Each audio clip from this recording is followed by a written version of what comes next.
Who will score the winning goal tonight? We'll find out in extra session. Centering pass, McDavid scores! Connor McDavid wins it for Canada! Just a remarkable tournament finished by the game's most talented player, Connor McDavid.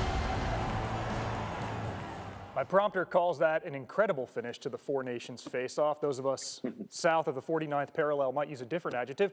Television's John Buccigross joins us now, completing our front line. Bucci, this Four Nations face-off event had to have surpassed anything the NHL could have expected in terms of popularity. What type of impact can it have on the sport moving forward? That's a great question, Phil. You wonder, do you get momentum? I mean, we see Olympic sports where a lot of people will watch gymnastics or track and field, but then they don't watch between Olympics, right? So that's the thing.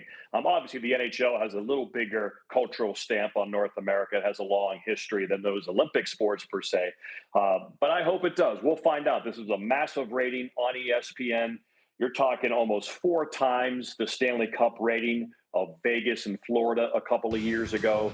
So this is a big time deal for the sport, for people to see and really talk about it social media wise. It was almost like a pop culture event for hockey and for hockey fans. And for those of us who follow, we feel that these guys are the best athletes to deal with. They sacrifice the most, they give the most, they play with the most pain.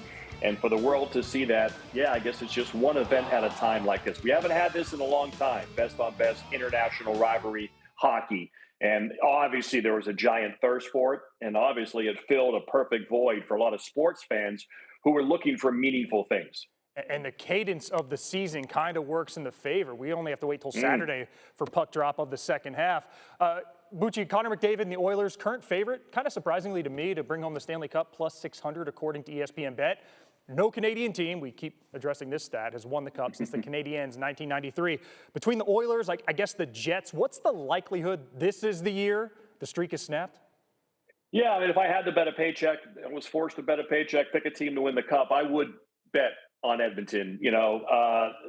They have the best player in Connor McDavid.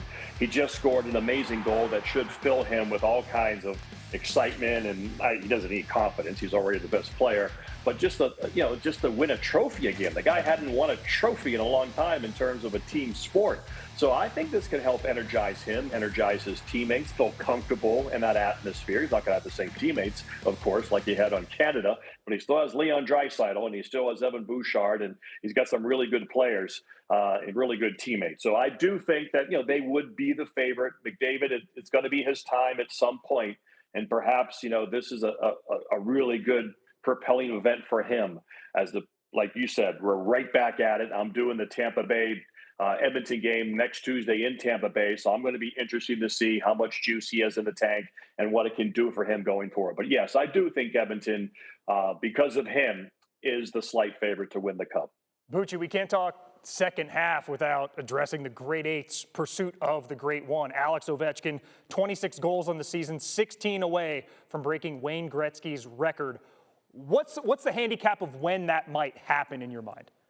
Yeah, it's close, man. He needs 16 more. They have 27 games left.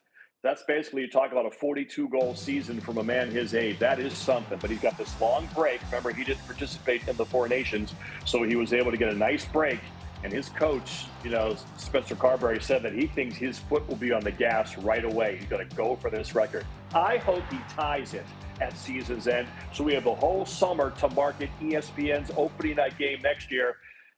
Penguins at Capitals, Crosby, Ovechkin. Ovechkin needs 1 goal to break Wayne Gretzky's record. Gretzky can be there, whoever he wants to invite, and it could be a massive story for the game that we can have all summer to market and kind of play off all this great momentum we have with the Four Nations. Maybe McDavid wins his first Cup, and now we focus on Ovechkin breaking this once unsurpassable record in everybody's mind. So I'm hoping for a tie, Phil.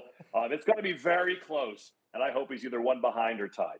Bucci, you're talking Capitals Penguins. That's where Ovi and the Caps get back at it Saturday, 3 p.m. Eastern on ABC and ESPN+. Bucci, thank you.